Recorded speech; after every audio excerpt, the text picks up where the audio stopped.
ከሁለት ወራት የጾምና የሱባኤ ጊዜ በኋላ የጌታችን የመድኃኒታችን የኢየሱስ ክርስቶስን የትንሣኤን በዓል በታላቅ ድምቀት እናከብራለን። ከሞት ወደ ሕይወት ከጨለማ ወደ ብርሃን የተሸጋገርንበት ጠላት ድል ተነስቶ ነፃ የሆንበት ታላቅ በዓል በመሆኑ የክርስቶስን ትንሣኤ ለማብሰር ጻዕዳ ለብሰን ጧፍ አብርተን በደስታና በዝማሬ የአምላካችንን በእኩለ ሌሊት ከሞት መነሳትን እንዘክራለን። ይህ የክርስቶስ ትንሣኤ ለዓለም ሁሉ ምልክት ይሆን ዘንድ በኢየሩሳሌም በጎልጎታ በክርስቶስ የመቃብር ስፍራ ከሞት በተነሳበት ሌሊት በየዓመቱ የትንሣኤ ብርሃን ወይም ቅዱስ እሳት በተአምር ይገለጣል። ይህ የፋሲካ ወይም የትንሣኤ በዓል በመላ ዓለም የሚገኙ የኦርቶዶክስ እምነት ተከታዮች ዘንድ በታላቅ ድምቀት ይከበራል።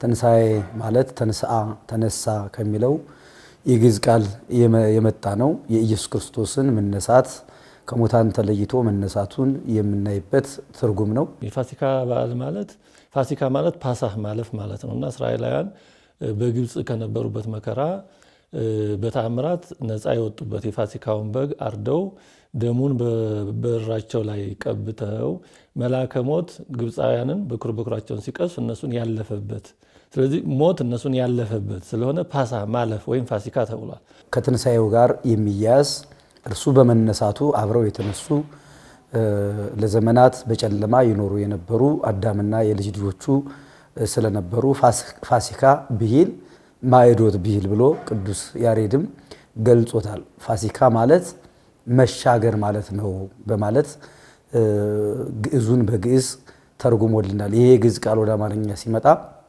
ፋሲካ ማለት ከሞት ወደ ሕይወት የምንሸጋገርበት፣ ፋሲካ ማለት ከጨለማ ወደ ብርሃን፣ ፋሲካ ማለት ከሲኦል ወደ ገነት የምንሸጋገርበት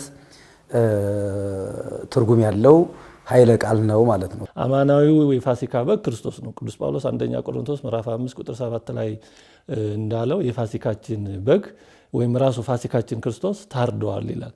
ስለዚህ ያኛው የብሉይ ኪዳኑ ፋሲካ የሚለው ምሳሌያዊ በዓል ነው። አማናዊው ትንሣኤ ነው እና ፋሲካ ስንል ምሳሌውን ያጎላል፣ ትንሣኤን ስንል ደግሞ አማናዊውን ያጎላል። ቅዱስ ያሬድም ፋሲካ ተስካረ ትንሣኤሁ ለመድኃኒነ ይላል። ፋሲካ ማለት የጌታችን የመድኃኒታችን ኢየሱስ ክርስቶስ የትንሣኤው በዓል መታሰቢያ ራሱ የትንሣኤው በዓል ማለት ነው እና ፋሲካን ብንለው ትንሣኤን ብንለው ሀሳቡ ያው ነው፣ አንድ ነው። የጌታችንን የመነሳት በዓል የሚያስታውስ በዓል ነው። ወምድርኒ ትገብ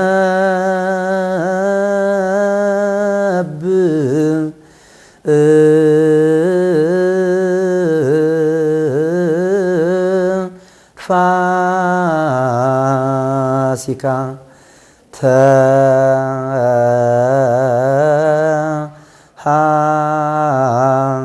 ፂባ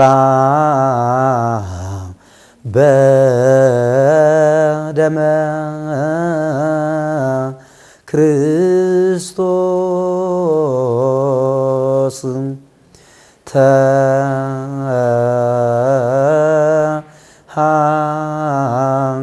ፂባ በደመ ክርስቶስ። በተለይ እዚህ የትንሣኤ አገልግሎት ስርዓተ ቅዳሴው መንፈቀ ሌሊት ስለሚጀመር አገልግሎቱም ገና ከ12 ሰዓት ጀምሮ ነው ደወሉ የሚደወለው። 1 ሰዓት ላይ ይጀመራል። የተለያዩ ስርዓቶች አሉ። ተፈሲ ማርያም ለአዳም ፋሲካሁ ብለን የምንለው ፋሲካውን